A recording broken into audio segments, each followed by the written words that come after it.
किस्सा है एक एक्सीडेंटली पता करे हुए अपराध का। अगर एक्सीडेंटली इस अपराध के बारे में नहीं पता चलता तो हमारे पास एक महिला तो होती जिसकी पहचान कागज़ों पे थी, लोगों की याददाश्त में थी, लेकिन असल में या हकीकत में वो महिला नहीं होती।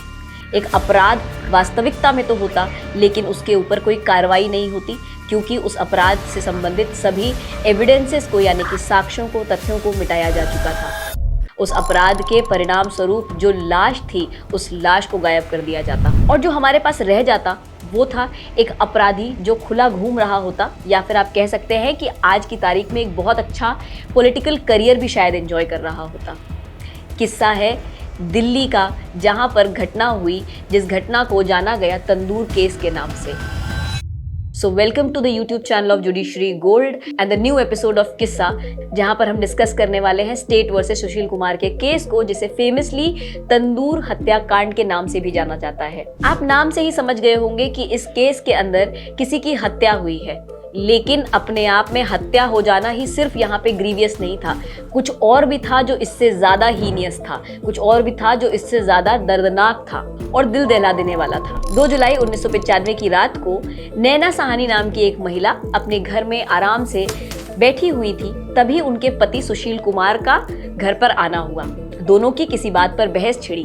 बहस थी एक एक्स्ट्रा मैरिटल अफेयर को लेकर के, जिसको लेकर के सुशील कुमार को अपनी पार्टनर नैना साहनी पर शक था। ये पूरी बातचीत बहस में बदल गई, बहस लड़ाई में बदल गई और उसी समय पर ये लड़ाई इस हद तक बढ़ गई कि सुशील कुमार ने अपनी रिवॉल्वर निकाल करके नैना साहनी की तरफ 3 गोलियां दाग दी। फिर क्या होना था, नैना साहनी की वहीं पर मृत्यु हो गई। पर अब मसला ये था कि बॉडी को ठिकाने कैसे लगाया जाए, और कातिल ने एक ऐसा तरीका ढूंढा जिससे लाश ठिकाने लग जाती, बल्कि एक ऐसा तरीका ढूंढा कि जिससे ना तो किसी को लाश के बारे में पता चलता, ना किसी हत्या के बारे में पता चलता और ना ही मर्डर वेपन के बारे में पता चलता, और वो आराम से आज भी अपना पॉलिटिकल करियर एंजॉय कर रहे होते। सुशील कुमार 1995 में एक बहुत फेमस यूथ कांग्रेस लीडर हुआ करते थे और नैना साहनी भी उनका हाथ बटाया करती थी उनके इस पॉलिटिकल करियर में, और उनका भी अपना अच्छा खासा एक पॉलिटिकल करियर था। हत्या कारित करने के बाद में सुशील कुमार ने नैना साहनी की बॉडी के कई सारे टुकड़े किए, उन्हें एक बैग में भरा, अपनी कार में रख करके वो उसे ले गए एक रेस्टोरेंट के अंदर। रेस्टोरेंट का नाम था बगीचा, जो कि दिल्ली की एक बहुत ही पॉश एरिया में लोकेटेड था। वहां पहुंच करके उन्होंने रेस्टोरेंट के मैनेजर के साथ में कुछ डील की, क्योंकि बहुत लेट हो चुका था, लगभग रेस्टोरेंट बंद होने की कगार पे था और बहुत कम स्टाफ वहां पर अवेलेबल था। तो मैनेजर ने भी सुशील कुमार की रिक्वेस्ट को मान लिया। ये रिक्वेस्ट कोई छोटी मोटी रिक्वेस्ट नहीं थी, ये रिक्वेस्ट थी डेड बॉडी को खत्म कर देने की, नष्ट कर देने की, और नष्ट करने का तरीका था बगीचा रेस्टोरेंट के तंदूर में उस बॉडी को झुलसा देने का। अगर ये बॉडी उस दिन झुलस जाती तो आज हमारे पास तथ्यों के नाम पर कुछ नहीं होता और शायद नैना साहनी कहाँ गई इसके बारे में भी किसी को कुछ पता नहीं होता। खैर, रेस्टोरेंट पहुंच करके सुशील कुमार ने ब्राइब दे करके, घूस दे करके इस मैनेजर के साथ में जो डील करी थी उस डील के तहत वो गए। अंदर जाकर के उन्होंने जो तंदूर था जिसके अंदर आम तौर पे हम रोटी सेका करते हैं, उसके अंदर उन्होंने धीरे धीरे करके नैना साहनी के शरीर के टुकड़ों को डालना चालू कर दिया और उसे अच्छे से झुलसाने के लिए और जल्दी से जला के खत्म कर देने के लिए उसके ऊपर खूब सारा बटर भी डाल दिया। लेकिन जब आप आग में इतना घी डालते हैं तो आग के लपटे बहुत तेज होते हैं और इन्हीं लपटों की वजह से शायद सुशील कुमार का अपराध यहाँ पर पकड़ा गया। कुछ पुलिस वाले जो गश्त पे थे उन्होंने आग के इन लपटों को देखा, वो तुरंत से आग के लपटों की तरफ दौड़े। उन्हें लगा कि शायद कहीं आग लग चुकी है। जैसे ही उस जलती हुई आग के पास पहुंचे तो वहां से उन्हें अजीब सी बदबू आई।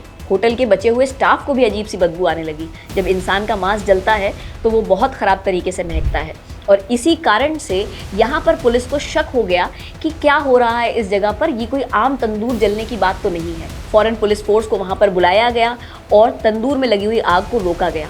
जब आग को रोका गया तो उसके अंदर से धीरे धीरे करके जले हुए, झुलसे हुए शरीर के टुकड़े निकाले जाने लगे, या आप कह सकते हैं कि मांस के टुकड़े निकाले जाने लगे। 4 से 6 जुलाई के बीच में पूरा का पूरा इन्वेस्टिगेशन चालू हो गया और ये इन्वेस्टिगेशन अपने फुल फ्लेजेड स्पीड पर चलने लगा। पोस्टमार्टम रिपोर्ट ने ये कंफर्म कर दिया कि मृतक की हत्या गोली मार के कारित करी गई है और उसके बाद में एविडेंसेस को डिस्ट्रॉय करने के लिए उसके शरीर को जलाया जा रहा था। शरीर से जो गोलियां प्राप्त करी गई उन गोलियों की शनाख्त करी गई सुशील कुमार के रिवॉल्वर के साथ में, क्योंकि सुशील कुमार मौका वारदात पर मौजूद थे, इसीलिए सीधा शक उन्हीं के ऊपर जाता था। उनकी लाइसेंस रिवॉल्वर के साथ में ये गोलियां मैच कर गई। तो अब हमारे पास बैलिस्टिक एविडेंस था जो सपोर्ट में था इस बात के कि सुशील कुमार ने ही हत्या कारित करी है अपनी लाइसेंस रिवॉल्वर के साथ में।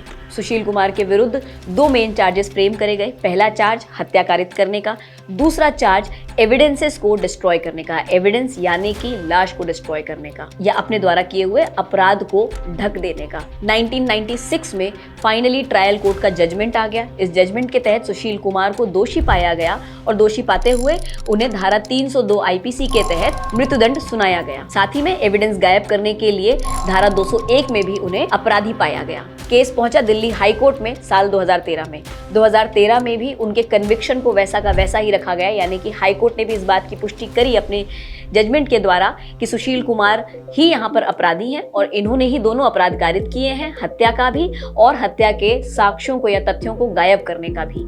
लेकिन जो मृत्युदंड दिया गया था अब उसे बदल दिया गया लाइफ इम्प्रिजनमेंट में, यानी कि आजीवन कारावास में। इसके पीछे हाईकोर्ट ने यह वजह बताई कि ये अपराध हीनियस तो है लेकिन रेयरेस्ट ऑफ रेयर की कैटेगरी में नहीं आता है।